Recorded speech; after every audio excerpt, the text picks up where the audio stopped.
Saudara, saya mau sampaikan sesuatu yang penting di tengah-tengah kita, yaitu saudara, Tuhan tidak mencari orang yang sempurna. Amin saudara, sebab tidak ada orang yang sempurna, baik pun di gereja termasuk saya. Apa sih yang Tuhan cari di tengah-tengah kita? Tuhan mencari orang yang mau menyempurnakan dirinya. Jadi bukan yang sempurna, tetapi yang senantiasa bekerja untuk memperbaiki setiap ada kekurangan di dalam dirinya. Amin saudara. Oleh sebab itu saudara, di dalam perjuangan ini kita terus menyempurnakan pola pikir kita, perkelakuan kita, kata-kata kita. Kita terus belajar saudara. Saat kita berhenti belajar dan berubah, maka di situ pun kita tidak akan bertumbuh secara rohani. Saya banyak melakukan hal yang tidak benar juga atau keliru, mungkin tidak sengaja, tetapi saya juga belajar saudara, bahwa ada hal-hal yang harus saya ubah, cara berubah, pikiran dan sebagainya, salah mengerti. Sehingga saudara, kita di dalam keadaan ini kita bertumbuh selalu. Amin saudara. Kita jangan terlalu kecewa kalau kita salah, tapi kita juga jangan keras hati kalau kita salah. Kita jangan terlalu ego, terlalu angkuh untuk mengakuinya. Justru pada saat kita mengakuinya, Tuhan paling senang. Saya barusan post di Facebook tentang apa yang terjadi di gereja Philip Mantova. Ya, anak-anak sekolah minggu masih kecil. Dikatakan Tuhan paling senang pada saat kita mengaku dosa dan kesalahan kita. Saudara, di depan banyak orang, ribuan, gerejanya begitu besar. Anak ini mulai katakan, aku sering marah, aku benci orang, minta maaf Tuhan. Saudara, itu adalah sesuatu yang luar biasa karena Tuhan menghendaki kita seperti itu saudara. Dikatakan kerajaan Allah seperti anak-anak. Ya belajarlah, lihatlah anak-anak. Mereka begitu tulusnya pada saat mereka tahu mereka salah, mereka bisa datang ke hadapan Tuhan dan ke hadapan jemaat untuk mengakuinya. Saya selalu katakan saudara, kalau kita bertobat harus ada buah tobatnya. Kalau kita merugikan orang, kita harus kembalikan. Itu adalah namanya tobat yang sejati. Kalau saudara ingat Zakius, pada saat Tuhan jumpa dia di atas pohon, ya kan, Zakius saya mau ke rumahmu. Pada saat dia masuk ke rumahnya Zakius, langsung Zakius katakan, Tuhan saya akan berikan setengah dari harta saya bagi orang susah. Zakius adalah orang yang mungkin ya, mendapat kekayaan dengan cara-cara yang tidak benar di hadapan Tuhan. Namun dikatakan jika aku berbohong aku akan kembalikan, jika aku curi aku kembalikan 4 kali saudara. Itu namanya pertobatan saudara. Nah, oleh sebab itu hari ini saya mau sampaikan, saya tahu saya pernah ajarkan tetapi supaya kita belajar sesuatu. Amin, setiap kali ada masalah, kesempatan untuk kita bertumbuh. Katakan amin dulu. Bukan menurun tetapi bertumbuh. Jangan rasa saudara tertuduh karena Tuhan tidak pernah tuduh tapi Tuhan selalu membangun. Ada amin saudara. Saya mau saudara semangat. Karena apa yang terjadi minggu lalu di mana ada satu sedikit ya, saudara mungkin tidak asing lagi ya Pak Asyung postkan yang ada di grup kita. Makanya ternyata ada perselisihan saudara di antara jemaat. Dan saya sudah katakan sebelumnya seminggu selalu, Asyung sudah pernah kasih tahu saya ada perselisihan. Dan saya tanggapi saudara, saya tanggapi bahwa saya akan handle ini dengan baik ya, dengan adil, seadil mungkin mempertemukan orang yang mungkin dia merasa tidak layak atau dia merasa dirugikan. Saya katakan baik, Jumat depan kita akan bertemu, kita akan bicarakan. Tetapi ternyata sebelum itu terjadi, Seninnya langsung menyatakan dia ingin keluar. Saudara, saya tidak mau terlalu bicarakan tentang ini. Tapi yang saya mau katakan adalah kalau kita ada perselisihan antara satu dengan lain di jemaat, saudara, Tuhan telah memberikan caranya, ya, atau pedomannya bagaimana kita mengatasi. Amin saudara. Sehingga gereja itu tata tertib. Amin saudara. Tidak lakukan yang di luar dari Tuhan. Yang pelajaran saya mau sampaikan hari ini bahkan bukan ditulis oleh Rasul Paulus, Rasul Petrus. Sebenarnya bahkan ditulis oleh atau diajarkan oleh Tuhan Yesus sendiri. Berarti Tuhan Yesus tahu di kemudian hari pasti ada mungkin perselisihan, orang berdosa. Jadi saudara, luar biasa Tuhan Yesus kita. Karena Tuhan Yesus yang tulis, ya kita belajar. Tapi pertama mari kita lihat dulu ya saudara firman Tuhan. Haleluya. Saudara, saya mau saudara ingat hari ini kita ajarkan bukan untuk menuduh siapapun juga, tetapi untuk mengajarkan supaya kita lebih dewasa. Kita lihat di 1 Korintus 14:40 saudara. Ini yang nomor 1 yang penting. 1 Korintus 14:40. Ya, saudara, segala sesuatu kita harus ajarkan ada dasar firman Tuhan. Ya. 1 Korintus 14 ayat 40. Apa yang ditulis? Mari kita baca bersama.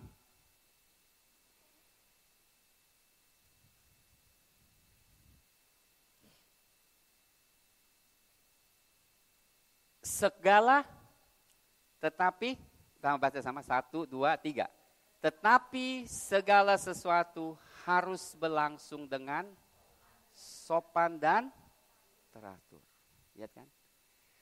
Paulus bicarakan tentang berbagai karunia di gereja, tetapi pada saat berjalannya karunia harus berjalan dengan tertib, sopan dan teratur. Sopan, saudara. Bukankah kasar? Bukan tegur. Itu tidak sesuai lagi dengan firman Tuhan. Jadi saudara, jika seseorang dengan sikap yang tidak baik mau mengatakan atau melakukan sesuatu, tentu harus ada sopan, teratur. Amin, amin. Ada amin, saudara. Nah, kita ini belajar semua. Amin, saudara. Saya tahu kebudayaan kita tuh enggak seperti itu. Dan saya juga mau kasih tahu juga, saudara, saya juga baru belajar ini berapa tahun yang lalu, saudara. Jadi saya pun pernah lakukan yang salah. Amin, saudara. Jadi jangan merasa, aduh, Pak Yeremia kayaknya tahu semua. Enggak. Justru saya juga pernah salah. Saya pernah lakukan yang tidak sesuai dengan firman Tuhan. Tapi saya dengar suatu hamba Tuhan mengajarkan tentang hal ini, saya belajar, wah ternyata di dalam kehidupan kekristenan bukan saja berdoa, semua di alam roh, tapi ada hal-hal ya saudara, bagaimana menghadapi satu dengan yang lain di gereja itu membuat kita dewasa, saudara. Dengar, dewasa rohani bukan setiap hari melihat alam roh, melihat malaikat Tuhan, saudara. Itu bukan dewasa rohani. Kita akan pikir, ini orang nih gila, hebat ya. Tiap hari lihat Tuhan Yesus ya. Wah, ini pasti hebat ini. Karena mereka ngambang-ngambang, mereka gak tahu bagaimana menghadapi satu dengan yang lain. Lihat, salib itu ke atas juga ke samping. Kita dewasa dalam dua hal. Mengenal Tuhan, juga mengenal sesama kita. Mengasihi dan mengampuni. Nah saudara, ini penting sekali. Kalau ada sedikit tidak mengerti kata-kata yang masuk, tuduhan yang masuk. Saudara, jangan cepat dulu menghakimi. Amin, saudara. Kita bagaimana yang penting? Nah, ini prosedurnya. Sebab saudara, ada orang baik, kebanyakan orang baik lah saudara. Saya mau katakan, kebanyakan orang baik. Tetapi sesungguhnya kita harus juga ngakui ada orang yang tidak baik. Amin, saudara. Misalnya Hitler, nggak pernah baik, saudara. Hitler baik? Nggak baik. Ya. Stalin, mereka tuh bunuh orang puluhan juta, saudara. Bukan bunuh satu orang, jutaan orang. Pol Pot di Kambodia, membunuh 1 juta umatnya sendiri. Jadi ada orang yang tidak baik. Ngerti nggak, saudara? Apa yang saya mau kasih tahu? Seringkali kasihannya adalah jemaat yang naif itu menjadi mangsa, saudara. Kita gampang dengar, langsung percaya gitu. Nah itu akan jadi mangsa. Nah kenapa bisa jadi mangsa? Cuma satu hal, karena kurang dewasa dalam rohani. Kurang pengalaman. Jadi oleh sebab itu saudara, kita ada caranya yang kita mau sampaikan hari ini ya. Penting. Saudara, saya hanya kasih contoh. Gubernur kita, ex-gubernur Pak Ahok. Luar biasa kalau saya bilang. Sekalipun mungkin kita semua juga yang merasakan dia tidak diadili dengan adil. Tetapi satu hal, dia tetap serahkan pengadilan itu. Percaya apapun yang dihakimi, dijatuhkan, dia mengikuti. Dia tidak naik banding lagi. Bapak Presiden kita, Jokowi, saya percaya dia pasti sangat kecewa. Tetapi dia katakan ya kita harus hormati hukum yang sudah diadakan di tempat ini. Itu namanya tata cara yang benar. Jalan yang benar. Gereja pun sama, saudara. Gereja itu belajar bertumbuh justru dari mana? Saudara bisa bingung. Bukan dengan doa-doa lihat malaikat, saudara. Tapi dengan satu dengan yang lain. Kita bertumbuh. Ya kan? Kita belajar mengasihi, kita belajar mengampuni, kita bertumbuh di dalam kasih Kristus. Kita belajar membedakan mana yang baik, kita membacakan beda yang jahat, itu bertumbuh dalam hikmat Tuhan. Kita belajar untuk mentaati komitmen, kita belajar ya menguduskan diri kita. Luar biasa, saudara. Jadi saya mau bawakan ini, saya tahu ini jarang dibawakan di gereja, saudara. Oleh karena tidak bawa di gereja, sering terjadi banyak masalah di antara jemaat. Tetapi saya mau kasih tahu, saya mau gereja ini dewasa. Dan saya sangat bangga dan bersyukur saudara melihat ya hari ini Debbie perjamuan kudusnya terus terang jauh lebih bagus dari apa yang saya pimpin. Terima kasih Deb, benar-benar. Saya malahan gak begitu ya, cepat. Ini ada bagus ya, saya percaya. Tanya ibu deh, nggak usah tanya saya. Melihat saudara bertumbuh itu bukan membuat saya ketakutan. Ya, ada orang ketakutan, saya membuat saya, aduh enak, gue nggak usah lakukan apa perjamuan kudus setiap bulan, ada jojor, ada, ya kan. Jadi kita harus ada hati untuk semuanya bertumbuh dan menjadi dewasa. Amin saudara, amin saudara. Jadi tidak ada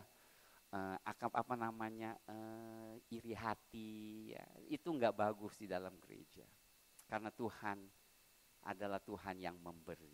Nah kita lihat saudara kemudian di firman Tuhan, haleluya, di Matius 18 ya. Jadi ini penting sekali saudara, saya berharap ya kita semua,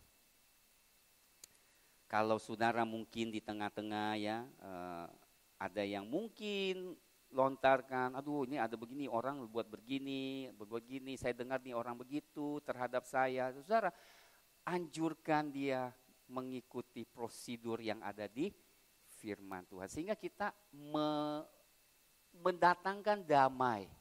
Jangan memanaskan orang yang sudah kecewa. Ya kalau kita perkataan kita, yo, saudara kita tidak datangkan damai. Saya kasih tahu satu hal dari kesaksian pribadi saya kasih tahu. Pada saat ya seperti saya katakan orang tua saya, papa saya meninggal saudara. Saya yang tidak diberikan sesuai dengan seharusnya oleh abang saya. Saudara. Dari keluarga saya yang besar mendukung, iya memang itu benar mungkin. Tapi saya ayo istilahnya, ayolah tuntutlah inilah itu. Saya tidak mau katakan mereka benar salah. Mereka merasakan saya tidak dilakukan dengan adil. Saudara.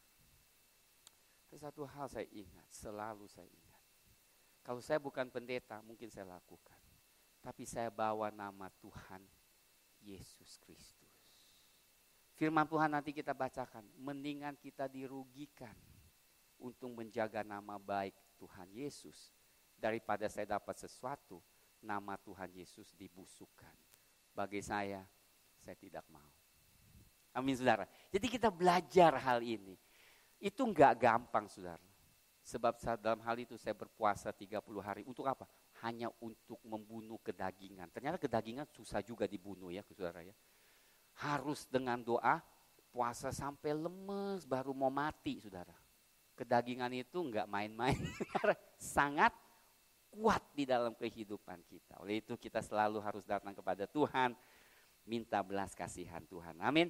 Mari kita baca dulu Matius pasal 18 ayat 15. Ya, sudah lihat ada 3 steps, langkah yang harus dilakukan. Sudah dengar?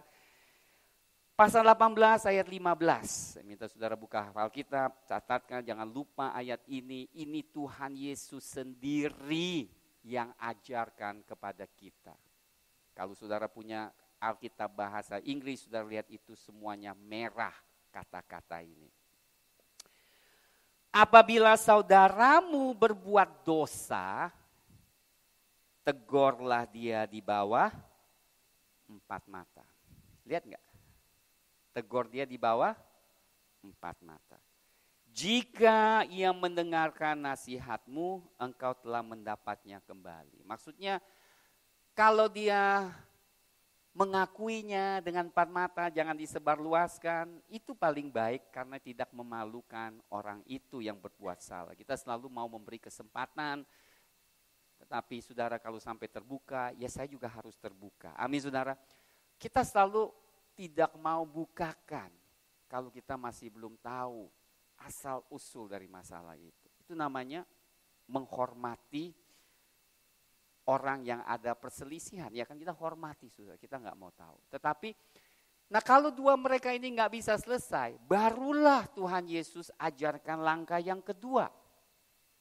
Jika ia tidak mendengarkan engkau, bawalah seorang atau 2 orang lagi, supaya atas keterangan 2 atau 3 orang saksi, perkara itu tidak disangsikan. Kedua, kayaknya dia masih belum mengaku, mungkin ada salah pengertian, baru kita panggil saksi. Tentunya dalam hal ini, gereja, umat gereja, pemimpin gereja, ya, penatua tentunya saya mau untuk menyelesaikan masalah dengan damai seperti yang Tuhan ajarkan. Sebab segala sesuatu, dengar kembali, harus sopan, ya, bukan marah, bukan sebarkan saudara. Apalagi saudara kalau kita tidak hati-hati mendatangkan perpecahan di antara saudara seiman. Saudara tahu nggak firman Tuhan katakan? Tuhan benci. Kita lihat dulu sebelumnya di Amsal pasal 6 saudara. Lihat Amsal pasal 6.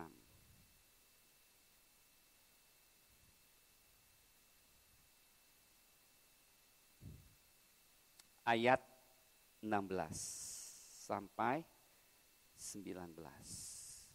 Saudara dengar, kita belajar firman, kita belajar mengenal sifat Allah. Amin saudara. Bisa selalu katakan, lakukan apa yang Tuhan senang, jangan lakukan apa yang Tuhan benci. Saudara, kata benci ini, benci. Gitu. Kalau Tuhan sampai benci, saya rasa enggak bagus sekali. Ada amin saudara? Ada amin saudara? Kita jangan sampai Tuhan benci dengan kelakuan kita. Nah ini penting sekali, bukan untuk saya tapi untuk kita semua.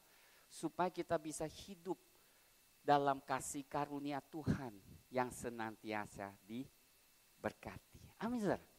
Jadi saudara dengar juga kalau kita salah, no big deal. No big deal karena darah Tuhan Yesus senantiasa menyucikan, mengampuni. Nah kita lihat dulu pasal 6 ayat 16. 6 perkara ini yang dibenci Tuhan. Yang pertama, bahkan 7 perkara yang menjadi kekejian bagi hatinya. Waduh, ini kata-katanya keras ya kalau saya bilang. Berarti Tuhan sama sekali tidak senang dengan kelakuan orang-orang ini. Yang pertama, mata sombong. Kita tuh sombong. Mata kita adanya di atas, bukan di sini. Jadi kita ada di atas nih, kepala kita di sini. Merendahkan orang, sombong, Tuhan benci. Bukan Tuhan gak suka lagi, Tuhan benci. Kedua, lidah dusta. Lidah yang bohong, lidah yang tidak bicara hal yang sebenarnya, saudara. Gak suka. Apalagi melibatkan hal-hal yang penting yang harus tulus dan jujur. Kita harus tulus dan jujur, saudara.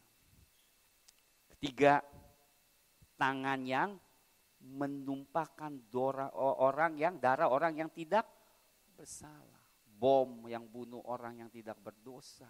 Dengar, Tuhan benci. Di Nakaran katakan orang yang selalu membunuh itu, saudara, tahu nggak dia kasih taunya? Waktu ketemu di surga, dia dengar Allah bicara kepada salah satu malaikat, ambil nyawanya, karena dia terlalu banyak membunuh orang yang tidak berdosa. Saudara, Tuhan tuh lihat semuanya. Kemudian lihat 18, hati yang membuat rencana yang jahat. Pikirannya hanya mau merusak yang jahat. Saudara, Tuhan gak suka itu. Bahkan Tuhan benci. Kaki yang segera lari menuju kejahatan.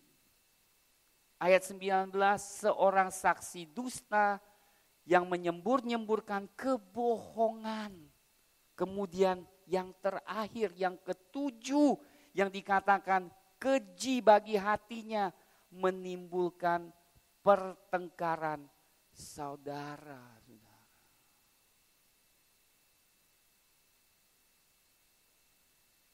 Lihat gak saudara?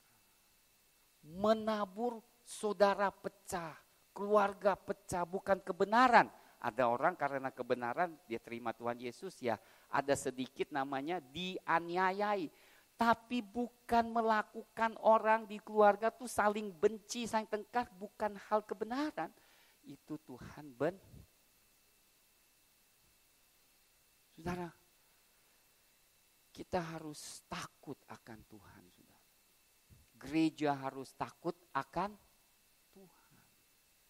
Makanya jika ada perselisihan, saudara, lakukan dengan sikap yang takut akan Tuhan. Janganlah lakukan hal-hal yang menyakiti hati Tuhan. Iya kan saudara? Nah kita kembali lihat kemudian apa yang terjadi. Mari kita melihat Matius 18 ya.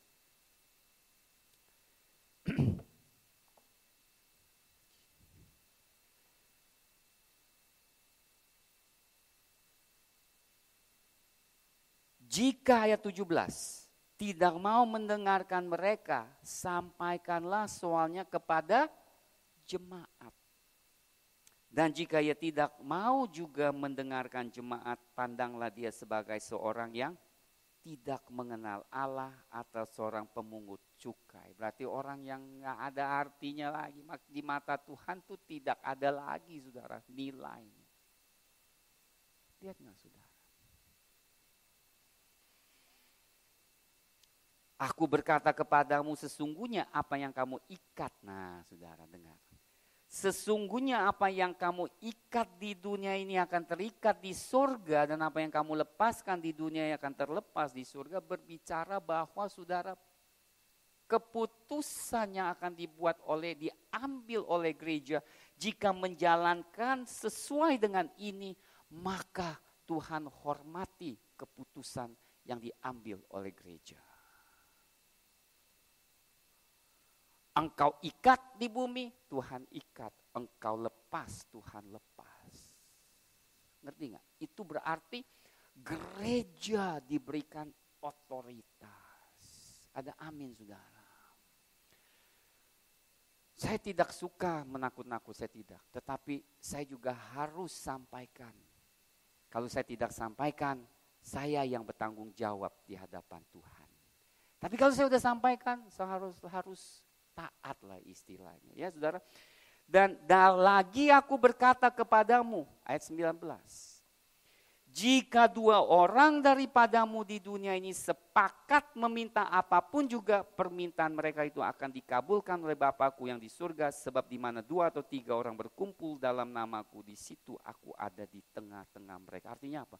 Pada saat kita berkumpul dan berdiskusi menyelesaikan, tahu enggak? Asal 2-3 orang ada saksi di situ, dia ada di tengah-tengah kita memperhatikan apa yang kita buat. Ini is awesome, mengerikan dan menakutkan saudara. Kelihatannya gampang. 2-3 orang berkumpul, aku ada di tengah-tengah. Itu bukan berarti selain kita berdoa 2-3 orang Tuhan ada di situ. Tetapi juga berarti pada saat engkau selesaikan masalah di hadapanku, lakukan dengan adil. Saya takut enggak? Saya takut. Tapi kalau saudara tidak takut, saya berlutut, takutlah Tuhan, jangan takut manusia. Amin saudara. Ini firman loh saudara, ini bukan saya yang ajarkan. Ini adalah firman yang mengajarkan. Oleh sebab itu saudara, saya mau jelas kasih tahu saudara. Kita harus punya sikap yang baik. Amin. Kalau kita mau menyelesaikan, kita harus berani bertahan sampai akhir. Itu baru saya lihat, ini orang benar-benar mau cari tahu. Tapi kalau tengah jalan, udah gue cabut, ribut, gue marah orang, semua gereja harus bertobat. Dasar apa saudara? Pertama, tidak lakukan dengan firman. Kedua, tidak dengan cara sopan. Ketiga, menuduh orang tidak berdosa. Maaf, saya tidak akan layani. Saya sih tegas saudara. Sampai jemaat keluar pun saya akan berhadapan dengan Tuhan. Tuhan, saya ikuti. Saya tidak akan kompromi. Saya tidak takut saudara. Saya tidak takut kalau jemaat keluar. Kalau saya tidak salah di hadapan Tuhan. I don't care. Because yang pada akhirnya saya bukan tanggung jawab kepada saudara. Saya tanggung jawab di hadapan Allah Maha Tinggi saudara. Gemeteran. Saat ini gak gemeteran. Tapi pikirkan Tuhan dengan segala kemuliaannya. Tahu secara pikiran kita. Takut gak saudara? Makanya saya tidak akan mau takut. Saya hanya takut dengan satu. Yaitu Tuhan Yesus. Yohanes Pembaptis. Yohanes bukan baptis. Rasul Yohanes. Semasa Tuhan Yesus hidup tuh masih sender-senderan di dadanya Tuhan Yesus. Tapi pada saat di pulau Patmos, Tuhan Yesus muncul dalam kemuliaan. Tahu enggak? Dia gemeteran di hadapan Tuhan Yesus. Karena kemuliaan Tuhan. Oleh sebab itu saudara, saya sebagai teman dan juga sebagai pelayan gembala di sini. Saudara bisa... Ya, saya cuma mohon saudara, takutlah Tuhan, jangan takut saya, takutlah Tuhan. Kita lihat lagi saudara, lihat apa yang dikatakan di sini. Saya mau sampaikan beberapa hal. Bagaimana kita harus siapkan hati pada saat kita mungkin dapat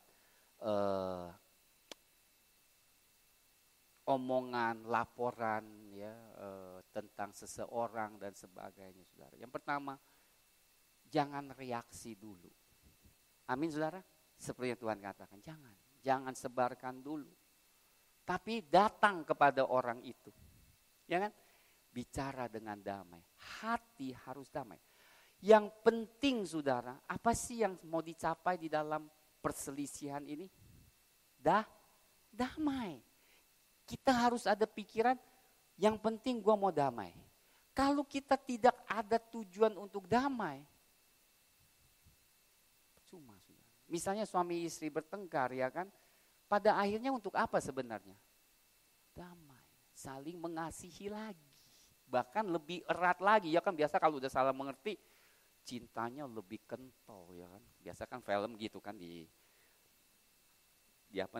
di TV ya kan, salah mengerti, udah gitu, ternyata bukan demikian ya kan, waduh saling Cina ya kan begitu ya, mestinya di antara umat Kristen juga gitu kan, salah mengerti, sekarang gue lebih sayang lu lebih gemes lagi, ya kan, itu seharusnya terjadi bukan di sinetron aja, amin saudara, terjadi di antara kita, tegang banget sih ya.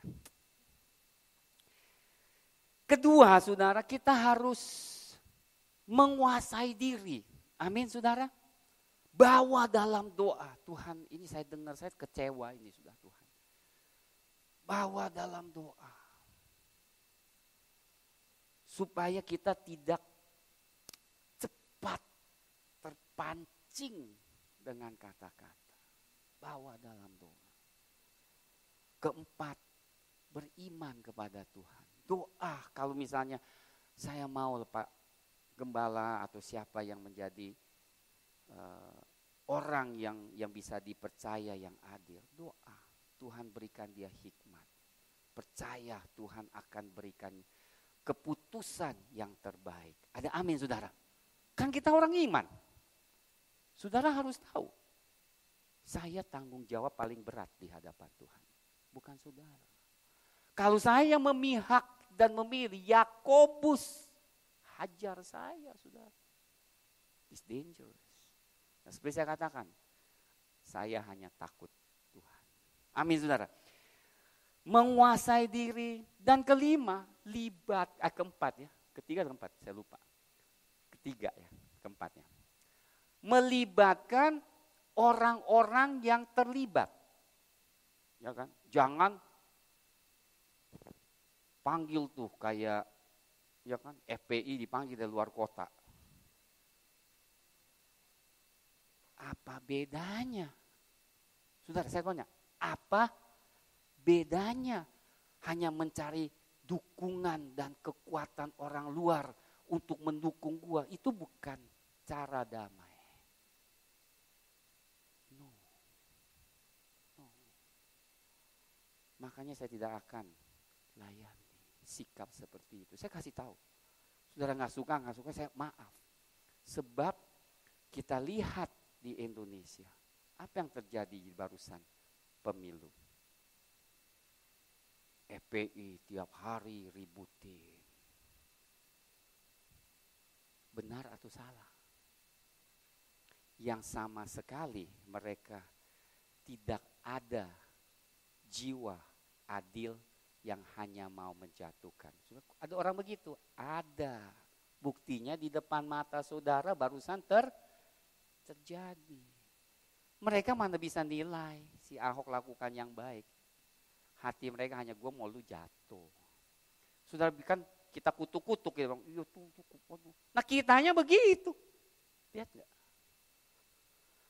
Saudara, pada saat kebenaran disampaikan kita bilang, bagus ya, gereja mesti tertib, gereja mesti bagus. Tetapi pada saat firman itu bicara kepada kita, kitanya nggak mau yang turut. Itu manusia saya lihat, saudara. Perintah bagi orang lain, bukan gua.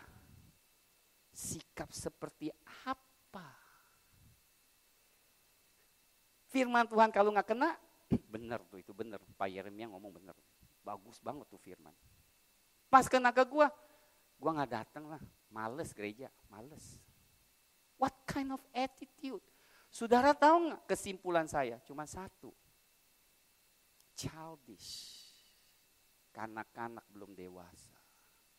Saya ingat sekali di sekolah, di gereja, di Malaysia saya melayani, nggak besar juga sekolah minggu. Ada satu anak yang sangat dimanja. Saya ingat sekali, saya sampai ketawa. Ini anak disayang sama orang tua, sama omanya. Paling disayang, gak pernah didisiplin. Pada satu hari dia lari, jatuh, ceplak jatuh. Tahu gak siapa dimarahin? Papanya. Papa, lu gak sayang gua, makanya gua jatuh. Ya ampun. Kecil kita lucu, hihihi lucu ya. Gede kalau begini, gak lucu. Jatuh salahin orang lain. Apa artinya? Gak dewasa, saudara. Kita bisa banyak pengetahuan, tapi belum tentu kita dewasa. Pas diuji sekali, jatuh salahin Paling gampang. Gara-gara lu, gua jatuh, tahu nggak? Kalau gereja semuanya kanak balita, ya kita sekolah minggu. Maaf, Jojor harus ngajar, Devina. Tiap hari tadi pusing kepala. Gereja nggak boleh begitu. Gereja ini maunya dewasa. Amin, saudara. Banyak anak-anak mau lakukan apa di kerajaan Allah? Saya terus terang, saya mau tegur kita gitu maksudnya. Dewasalah, grow up. Jangan begitu. Ya, sikap kita harus berubah. Makanya kalau anak kecil begitu lucu ya kalau nggak didisiplin. Akhirnya saya bilang, bro, anak lu tuh dimanja sampai begitu. Mulai rotan keluar, ban keluar, ya kan? Saya bilang jangan begitu juga, itu mah udah terlalu keras. Disiplin yang benar aja. Tapi saya percaya setelah itu anak itu menjadi baik. Coba bayangkannya saudara. Saudara kan ketemu orang kayak gitu. Cuman sayangnya bukan balita. Di gereja, udah tua-tua ya, tapi kelakuannya kanak-kanak. Cute atau enggak sih? Dulunya cute, sekarang udah jenggotan, sorry, enggak cute.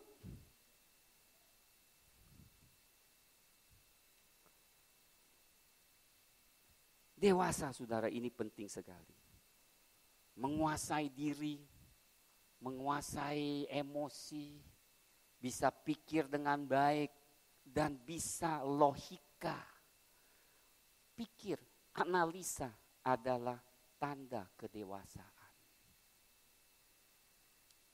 ESV, Alkitab ESV mengatakan orang yang dewasa itu bisa open to reason. Berarti buka pikiran untuk menganalisa dan berlogika. Anak-anak kan nggak ada logikanya, ya kan? Ngambek-ngambek, ya kan? Kenapa ngambek? Enggak, pokoknya benci. Ya itu namanya nggak logika. Dewasa bisa pikir. Ini. Itu dewasa.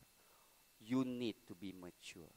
Saudara harus dewasa. Kenapa penting menjadi dewasa? Saudara nanti menikah, saudara nanti punya anak. Saudara akan didik dengan cara yang dewasa. Tapi kalau kita anak-anak semua, anak-anak mau ajarin anak-anak, ya kan semuanya anak-anak. Gereja penuh dengan anak-anak. Minggu kita nyanyi sekolah minggu, ya kan.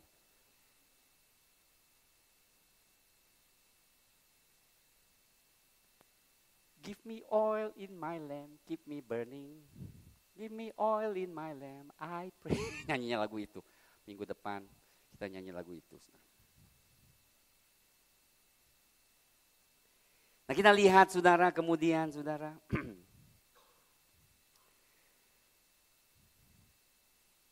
Ingat selalu tujuan ini untuk menyelesaikan dan percaya selalu. Beriman selalu. Ahok aja bisa beriman dengan sistem hukum kita yang di Indonesia yang sebenarnya penuh dengan korupsi dan tidak adil. Dia tetap izinkan dia penjara. Dia bilang aku ikhlas.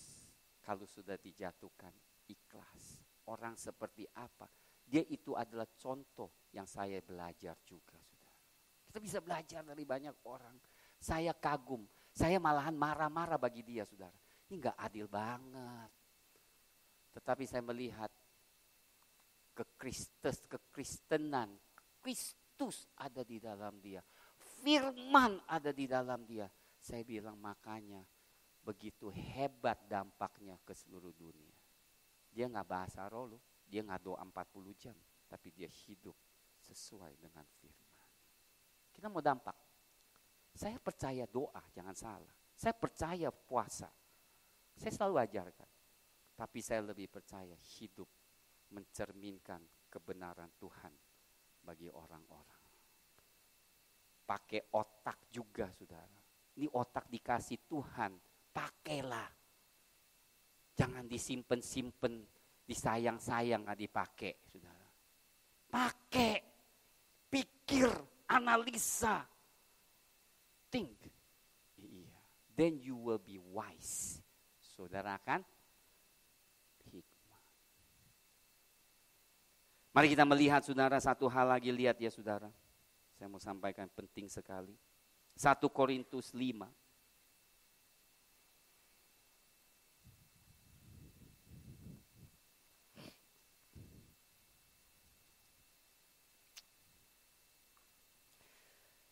1 Korintus 6.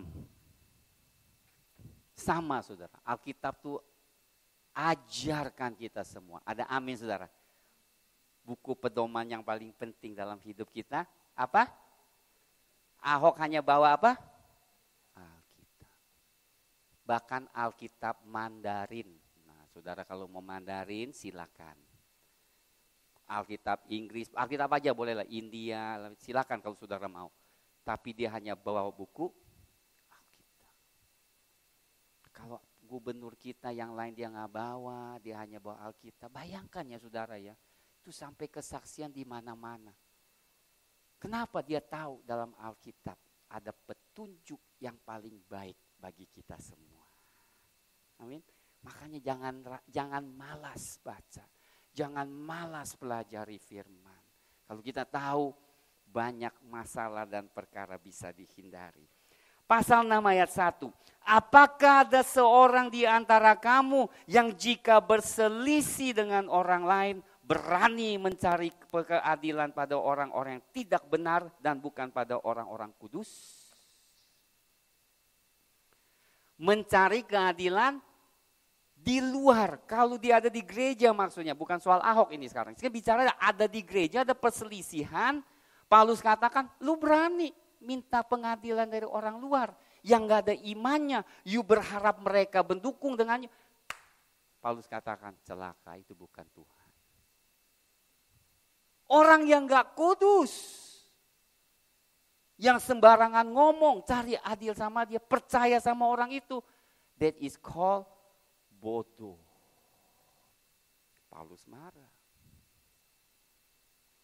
Cari orang kudus di gereja yang takut akan Tuhan, yang akan memimpin perselisihanmu. Itu maksudnya. Ada amin saudara. Ya, jadi kita belajar. Dan kemudian dikatakan apa? Atau tidak tahukah kamu bahwa orang-orang kudus akan menghakimi dunia?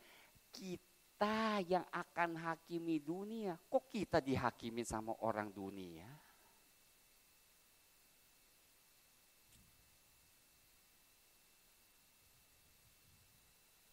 Jika penghakiman dunia berada dalam tangan kamu, tidakkah kamu sanggup untuk mengurus perkara-perkara yang tidak berarti? Bagi Paulus, perselisihan di gereja, sebenarnya dia tahu. Kalau kita semua dewasa, gak ada perselisihan. Maka dikatakan perselisihan di gereja, gak ada artinya. Kalau engkau hidup di dalam roh. Ada amin saudara? Gak ada artinya. Luar biasa Paulus. Gak ada artinya. Tapi ya saya harus bicarakan lah. Kalau sampai terjadi ada perselisihan, pun jangan cari pengadilan di luar. Saudara bayangkan ya, menurut firman, otoritas untuk mengadili ada di tangan gereja. Saudara tahu enggak? Dan siapa yang akan mensahkan? Tuhan Yesus di tengah-tengah kita. Jangan main-main. Makanya waktu Petrus katakan, Ananias, Safira, kau bohong, pak, mati kan? Itu gak ada hukuman mati loh saudara. Itu langsung mati. Kan mengerikan. Berarti apa? Otoritas ada di tangan.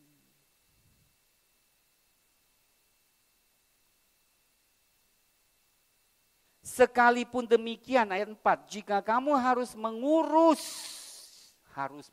berarti Paulus katakan, ya ini sih sebenarnya gak usah diurus. Korintus itu adalah jemaat atau gereja yang sangat duniawi, saudara. Saya kasih tahu, sekalipun didirikan oleh Paulus, masalahnya segunung tuh gereja. Kanal, duniawi. Nah, maaf saudara, kalau saya harus kutip dari Korintus ini, ya kita juga cukup kanal. Kita enggak serohani yang kita pikirkan.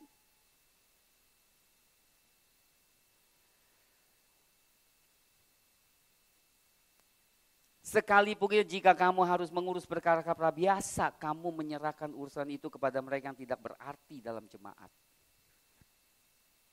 Hal ini kukatakan untuk memalukan kamu. Lihat kan, untuk memalukan kamu.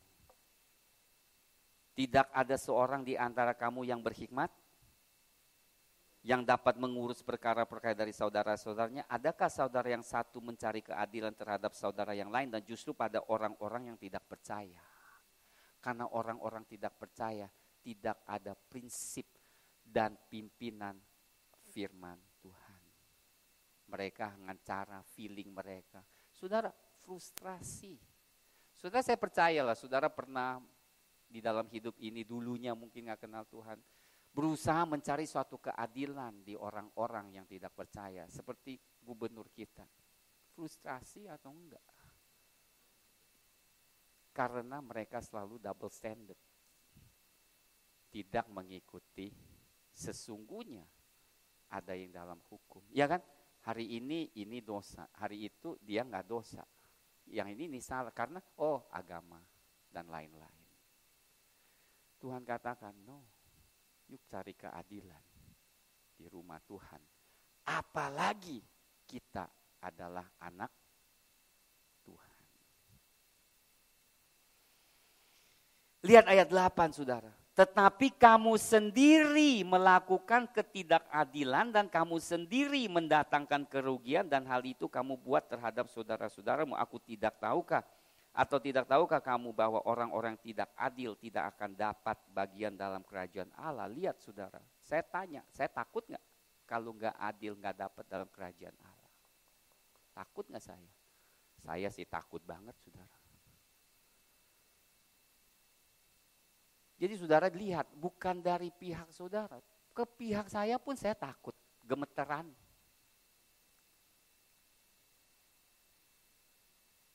Janganlah sesat. Lihat, langsung katakan, janganlah sesat orang cabul, penyembah berhala, orang berzina, banci, pemburit, pencuri, kikir, pemabuk, pemfitnah, penipu tidak akan mendapat bagian dalam kerajaan Allah. Jangan main-main. Kita lontarkan fitnah tanpa ada dasarnya. Tuhan benci.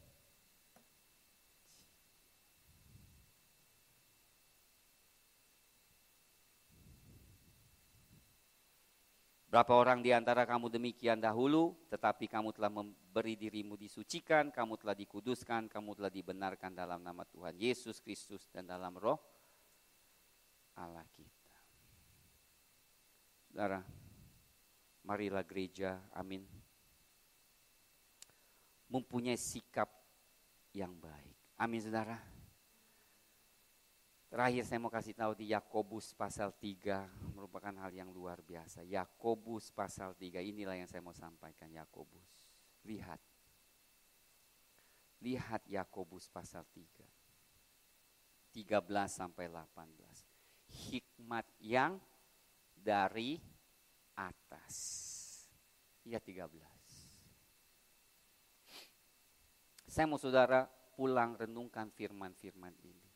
Siapakah di antara kamu yang bijak dan berbudi? Kalau saudara pikir saudara bijak dan berbudi, baiklah ia dengan cara hidup yang baik menyatakan perbuatannya oleh hikmat yang lahir dari kelemah lembutan. Saudara ada hikmat, gua ada hikmat nih.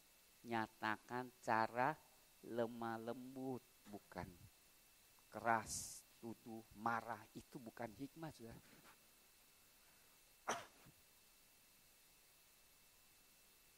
Ayat 14, saya mau saudara perhatikan, ayat 14. Saya tahu ini menjadi permasalahan. Yakobus tahu ini permasalahannya. Titik permasalahan atau akar permasalahan dari segala sesuatu. Jika kamu menaruh perasaan iri hati dan kamu mementingkan diri sendiri, lihat kan, apa dua? Iri hati dan ego. Ego, no, it's mine, it's me. Janganlah kamu memegahkan diri, janganlah berdusta melawan kebenaran. Berarti kuncinya apa? Letak permasalahan apa? Iri hati dan ego. Iri hati dan ego. Iri hati dan ego. Itu bukanlah hikmat yang datang dari atas. Kalau seseorang menuduh dan orang itu penuh iri hati dan ego, saudara percaya ngomongan dia? Bagi saya, sorry saya nggak percaya. Kenapa? Kenapa saya mau dengerin orang yang iri hati, ego? Saya percaya perkataan dia. Bagi saya pribadi, saya dengar pun gak mau dengar. Karena saya tahu, hikmat bukan dari atas, melainkan dari dunia. Dan lebih parah dikatakan, itu bukanlah hikmat yang datang dari atas, tetapi dari dunia, dari nafsu manusia, dari setan-setan. Saya mau tanya, firman Tuhan keras gak? Keras. Kita aja gak baca. Kalau kita baca, ya ampun. Gue kok gak tahu ya. Dikatakan hikmat dari setan. Gak tanggung-tanggung nih Yakobus. Makanya kalau baca Yakobus ya udah siap-siap ditusuk-tusuk. Sebab di mana ada iri hati dan mementingkan diri sendiri, lihat, di situ ada kekacauan dan segala macam perbuatan jahat, saudara. Jangan main-main dengan dua fakta ini, iri hati dan ego. Selalu ada kejahatan. Makanya saudara, jangan ego. Tuhan, kehendakmu yang jadi. Amin, saudara, benar gak? Bukan satu jahat loh, segala macam kejahatan.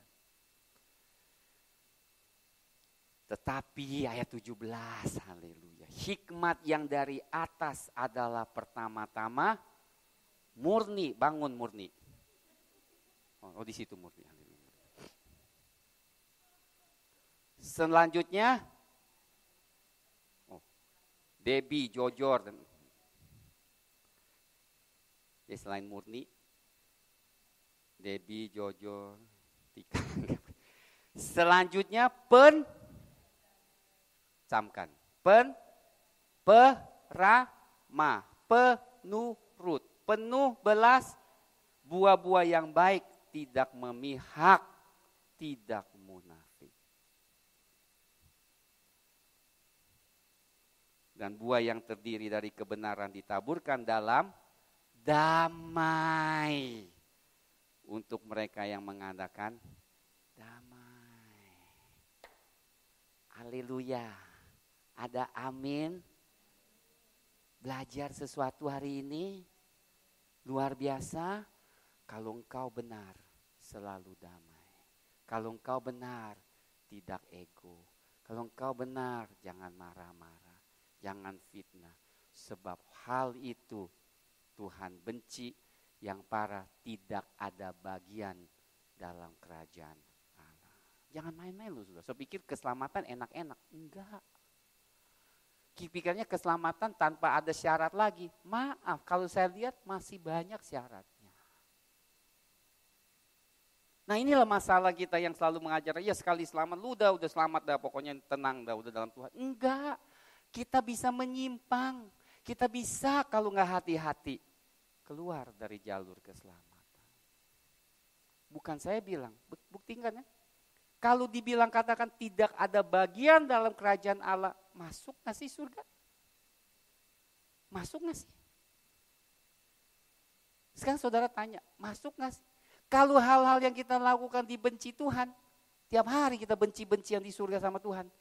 Gak bisa saudara, surga itu gak ada benci lagi. Cintanya luar biasa, kan dengar Ibu Prem. Itu kasihnya luar biasa. Nah gondok-gondokkan di surga. Aku mah gak mau ke surga kayak gitu mah. No way. Ada amin saudara. Ya, hari ini saudara kita belajar beberapa hal penting. Ya. Sekali lagi saudara kita bertumbuh. Tidak ada maksud yang lain. Tetapi saya sedih jikalau orang gampang dihasut dan tidak mengenal firman Tuhan. Mari kita bangkit berdiri.